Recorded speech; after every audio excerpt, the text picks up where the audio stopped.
Hi, Matt. Thank you very much for joining for the meeting. It's a privilege for us to talk to you. Can you just introduce yourself a bit so that we can know about it? Thank you. Thanks for having me chat to you. It's exciting to hear about your new ventures over there. So I'm a performance nutritionist. I work in the UK primarily. I've worked with a number of elite teams from international rugby, Premiership football, etc. But I spend a lot of time working with normal people too. So keeping a day of normal clinical work just for people that are unwell or just need problems fixing with nutritional plans, really. Yeah, that's great. When you said you speak to normal people and non-athletes as well, so that brings me to my next question. Most of the time, people go to their doctors or general GPs to seek advice for the diet and what kind of food that they should eat. So my question is, would you agree that nutritionist is a specialist job or a field as compared to the knowledge that GPs or doctors have?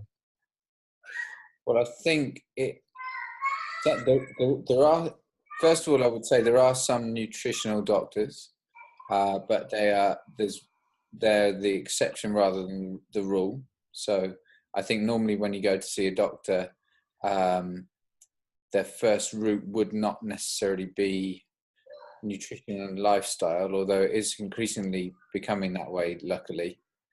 But the training they have on nutrition is limited to date, but it is improving. But I think if someone wanted to see someone who's a specialist in nutrition, then you'd be looking for a nutritionist, a dietitian, or someone who's a doctor, but a nutritional doctor. Yeah, exactly. So, I was coming from the point of view that most of the doctors or the GPs, they study anatomy in their university courses. But nowadays, I think nutritionist is becoming kind of a specialist field. Uh, so why don't you, you are obviously a specialist nutritionist and sports nutritionist. You have coached lots of teams.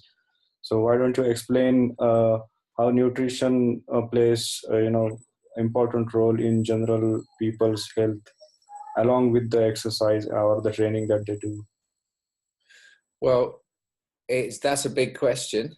Yeah, I mean, you could write a book about that, or several books. But I think to keep things simple and concise, I think a fact that hits home with a lot of people is that your cells are constantly being broken down, repaired, replaced, and so on. And actually, over a sort of 7 to 10 year period, there won't be many cells in the body which are exactly the same as they were 10 years before, in that they will be completely remodeled and repaired and rebuilt entirely from everything you've chosen to eat and drink during that time. Yeah. So if you think that process of renewal is so important, if the quality of the food that you're putting into your body is poor, like even if it's just a case of inadequate protein, the wrong kind of protection nutrients, the wrong kind of minerals, then the quality of the cellular renewal process will also be compromised. So we have the ability to both regulate a healthy replication, division, and renewal of cells, or potentially an unhealthy one by the foods we choose to eat. Yeah, exactly. So yeah, I mean that's why obviously the good food plays an important role in the long-term health and the food that you do. 100%.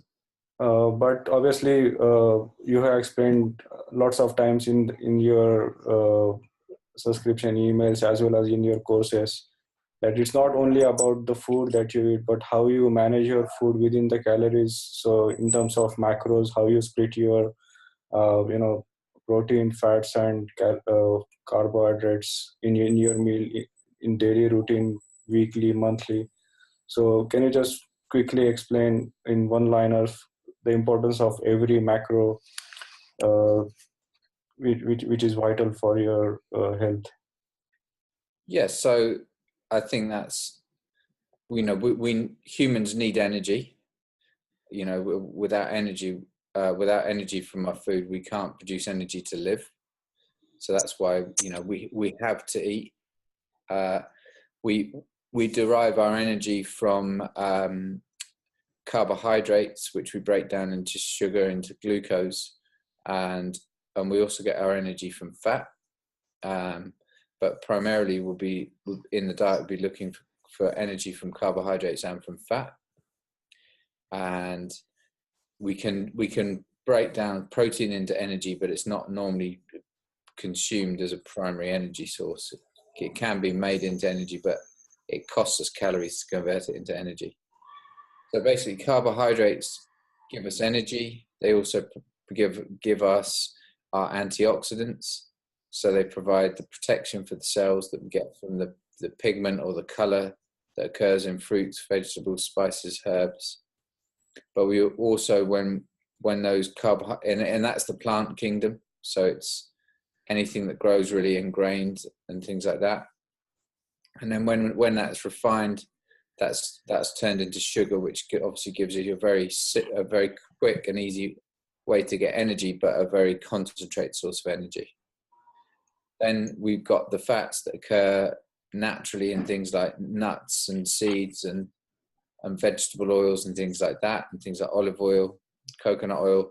And then you've got the fat that occurs naturally in animals. So fatty fish, or the fat that you might find on a cut of beef or something like that.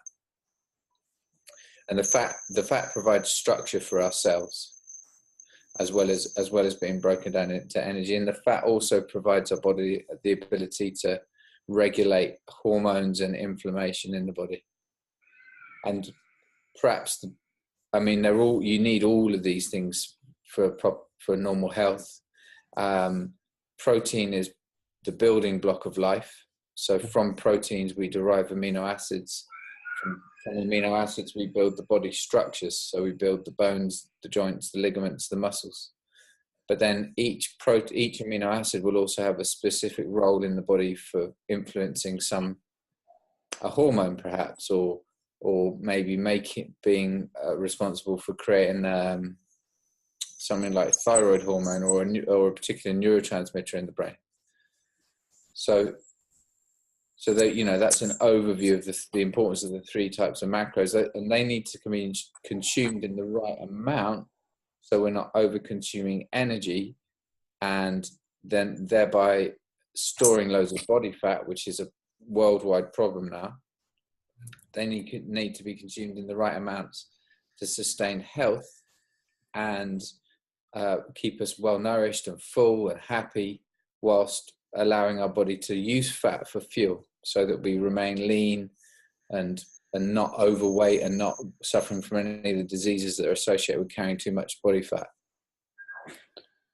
Yeah, that's a very good point. Actually, when you say all the macros have to be consumed in right proportion, and those has to be consumed in your daily diet in order to keep you sustained in terms of energy, as well as your hormones should be regulated well enough.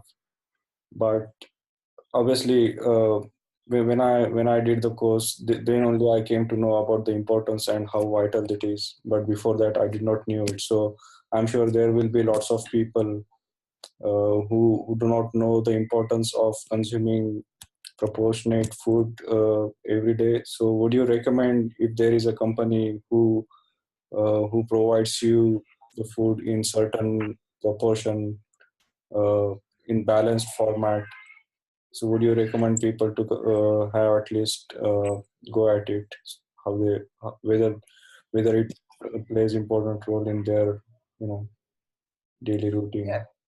Yeah. So for example, having a food provision service, what that will do for a lot of people is take all the hard work, the shopping, the cooking, and all the kind of the getting it right, getting it wrong. It'll take away all those variables, and you can ensure that a company will be delivering the right amount of calories, the right macronutrients for that particular person's goals. So it's a good stepping stone for busy people who are seeking to make changes to the way they eat. Yeah, definitely. Yeah, of course. Yeah, with that, I would say thank you very much again to you for your valuable time, and have a good day. Thank you very much. Thanks. Thank you. Thanks for having me on. See you soon. Yes, bye.